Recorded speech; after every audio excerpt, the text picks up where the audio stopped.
Hello friends, चलिए हम देखते हैं कि जब हम ईंट बनाते हैं तो ईंट बनाने का जो है प्रोसेस क्या क्या है। ठीक है, ईंट को किस क्रम में जो है बनाया जाता है। ठीक है, तो प्रिपरेशन ऑफ ब्रिक। ठीक है, प्रिपरेशन ऑफ ब्रिक, ईंट को जो है तैयार करना। ठीक है, तो इसका प्रोसेस क्या है। तो सबसे पहले प्रिपरेशन ऑफ ब्रिक अर्थ। तो सबसे पहले क्या करते हैं कि जो है जिस मिट्टी से हम ईंट को बनाते हैं तो सबसे पहले उस मिट्टी को तैयार करते हैं, प्रिपरेशन ऑफ ब्रिक अर्थ। दूसरा है मोल्डिंग। अब जब ब्रिक अर्थ हमारी जब मिट्टी तैयार हो जाएगी तो अब उससे हम क्या करेंगे कि पथाई करेंगे। उसको हम लोग ऐसे आमतौर पे बोलते हैं क्या, पथाई करना, और इंग्लिश में उसको बोलते हैं मोल्डिंग करना। ठीक है, MOULDING, मोल्डिंग। ठीक है, फिर इसके बाद ड्राइंग करते हैं। फिर अब जब हम मिट्टी तैयार कर लिए, उसकी मोल्डिंग कर ली यानी कि पथाई कर ली, तो जो अब ईंट बनेगी अब हम क्या करेंगे, उसको सुखाएंगे। अब क्या करेंगे, सुखाने के बाद बर्निंग, यानी कि जब हमारी ईंट जो है सूख जाएगी तो वो क्या है, कच्ची ईंट है, तो उसको अब हम भट्ठे में पकाएंगे। तो ये जो है स्टेप है, इन स्टेप को फॉलो करके हम एक जो है अच्छा ईंट तैयार करते हैं। ठीक है, तो अब सबसे पहले देखते हैं जो प्रिपरेशन ऑफ ब्रिक अर्थ, मिट्टी को तैयार करने का जो है प्रोसेस क्या है, किस मिट्टी को तैयार करते हैं तो किस क्रम में करते हैं। ठीक है, तो सबसे पहले प्रिपरेशन ऑफ ब्रिक अर्थ, इसके अंतर्गत सबसे पहले क्या करते हैं कि अनस्वाइलिंग। ठीक है, अनस्वाइलिंग कुछ नहीं है, जो जहां से हमको ईंट बनाने के लिए मिट्टी लेना है तो क्या ऊपर सरफेस पे बहुत सारे वहां पे पेड़ पौधे, कंकड़ पत्थर, लकड़ी कुछ भी पड़ा रहेगा, या खेत से ही हम मिट्टी लाएंगे तो वहां पे जो फसल उगाई गई रही होगी तो उसके जड़ होंगे वहां पे। तो इस अनसॉइलिंग कुछ नहीं है, बस वही प्रोसेस है कि जो ऊपर का सरफेस है उसको 20 से 30 सेंटीमीटर गहराई तक काट करके और उसको हटा देना, वही इसी प्रोसेस को क्या बोलते हैं, अनसॉइलिंग। ठीक है, तो अनसॉइलिंग के अंतर्गत क्या करते हैं कि ग्राउंड लेवल से 20 से 30 सेंटीमीटर तक मिट्टी हटा देते हैं। जहां से हम लोग मिट्टी लेंगे ईंट बनाने के लिए, वहां से उसके सरफेस से 20 से 30 सेंटीमीटर, जैसे कि ये हमारा सरफेस हो गया। ठीक है, तो क्या रहेगा कि हमको यहीं से मिट्टी लेना है, तो मान लीजिए कि यहाँ पे क्या पौधे उगे थे। ठीक है, पेड़, यहाँ पे फसलें उगी हुई थी, या ऐसे घास फूस की पत्तियां कुछ भी पड़ी हुई हैं। ठीक है, तो क्या करेंगे कि हम इसको 20 से 30 सेंटीमीटर गहराई तक, मान लीजिए कि ये है 20 to 20 to 30 सेंटीमीटर, तो क्या करेंगे कि इतनी गहराई तक इस मिट्टी को काट करके और हटा ही देंगे पूरा। ठीक है, इसको हटा देंगे एकदम। तो इसी प्रोसेस को क्या बोलते हैं, अनस्वाइलिंग।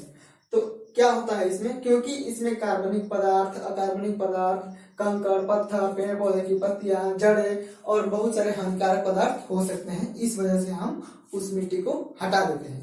अब हमने क्या किया कि मिट्टी को हटा दिया, अब क्या करेंगे कि डिगिंग करेंगे। अब जब हटा दिया हमने, इस मिट्टी को हटा दिया, वो हट गई है, ग्राउंड लेवल हमारा यहाँ था, अब सरफेस कहाँ आ गया, यहाँ पे। ठीक है, तो अब क्या करेंगे कि ये जो है बाकी जो मिट्टी बची है उसकी हम डिगिंग करेंगे। डिगिंग का मतलब होता है खुदाई करना। ठीक है, उसको हम खोदेंगे। ठीक है, इस प्रोसेस में मिट्टी की खुदाई कर रहे हैं। तो ये जो मिट्टी है इसको जो है फावड़े से खोद डालेंगे पूरा। ठीक है, हमने इसको फावड़े से खोद दिया। अब क्या करेंगे इसको कि वेदरिंग का मतलब है कि उसको खुला वैसे ही छोड़ देंगे। ठीक है, वातावरण में। इस प्रोसेस में खुदाई के बाद मिट्टी को कुछ महीने के लिए वातावरण में सूखने के लिए खुला जो है एकदम छोड़ दिया जाता है। तो अब हमने अनसॉइलिंग किया, फिर इसके बाद से मिट्टी की खुदाई करी।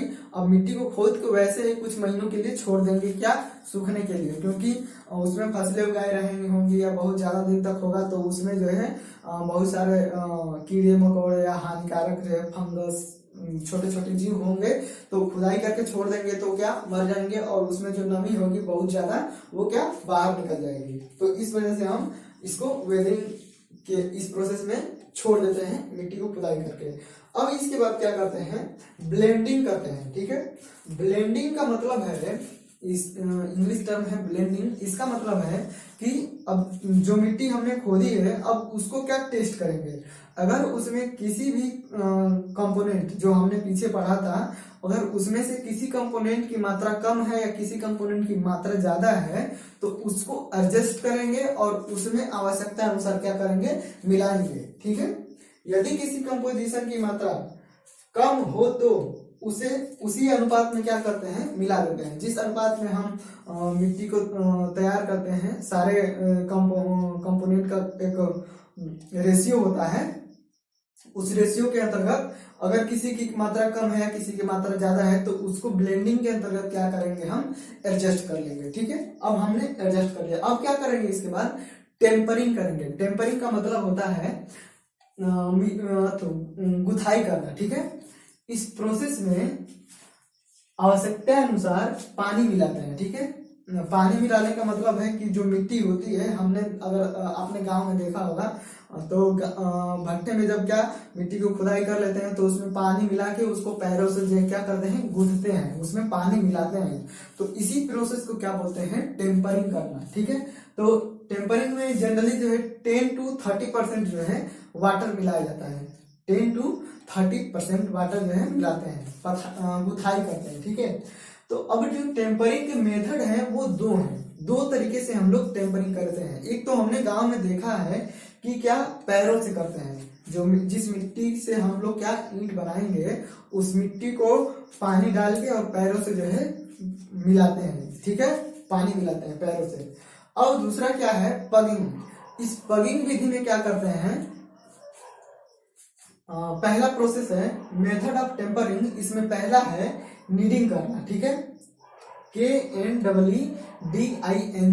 तो नीडिंग के अंतर्गत क्या करते हैं कि पैरों से जो है पानी, पैरों से जो है वाटर को मिलाते हैं मिट्टी में। अब दूसरा प्रोसेस क्या है कि पगिंग। पगिंग में क्या करते हैं कि मिट्टी में पानी मिलाते हैं लेकिन वो क्या रहेगी, पगमिल रहेगा। एक जो है मिट्टी में वाटर मिलाने के लिए बहुत ज्यादा पैमाने पे अगर हमको ईंट का उत्पादन करना हो तो कोई आदमी जो है कितना पैरों से पानी मिलाएगा। तो इसी को देखते हुए एक जो है पगमिल जो है एक मशीन है उसको बनाया गया और उसमें क्या मिट्टी को डाल देते हैं और रेशियो में पानी मिला देते हैं और मशीन क्या करती है कि जो है मिट्टी में अच्छे से क्या करती है कि वाटर को मिला देती है। तो जो पगमिल से अगर हम वाटर मिलाएंगे तो उस प्रोसेस को क्या बोलेंगे, पगिंग। अगर पैरों से मिलाएंगे तो उस प्रोसेस को क्या बोलेंगे, नीडिंग। ठीक है, अच्छा अब देखते हैं पगमिल क्या है। तो पगमिल का उपयोग टेम्परिंग में ही करते हैं। ठीक है,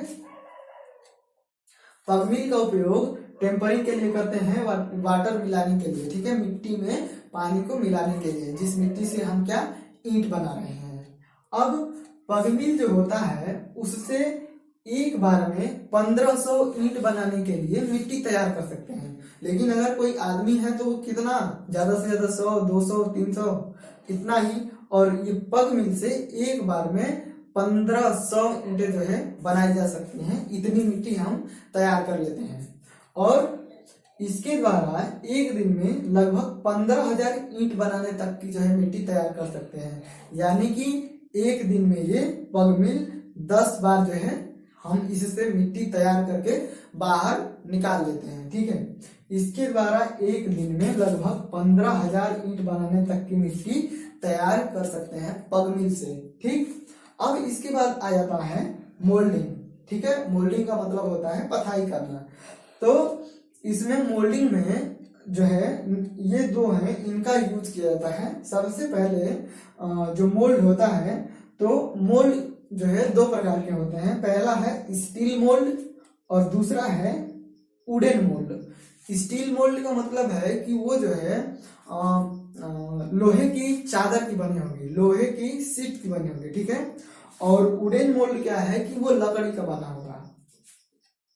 तो मोल्डिंग देखिए, हमने क्या किया कि प्रिपरेशन ऑफ ब्रिक अर्थ, मिट्टी को तैयार कर लिया।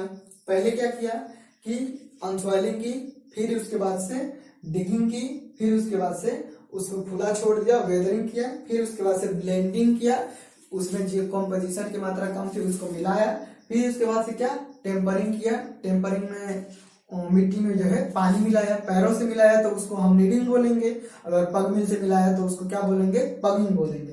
तो अब हमने क्या मिट्टी तैयार कर लिया। अब मिट्टी हमने तैयार कर लिया तो अब उसको क्या करेंगे कि उसको हम पाथेंगे, यानी कि ईंट का एक शेप देंगे।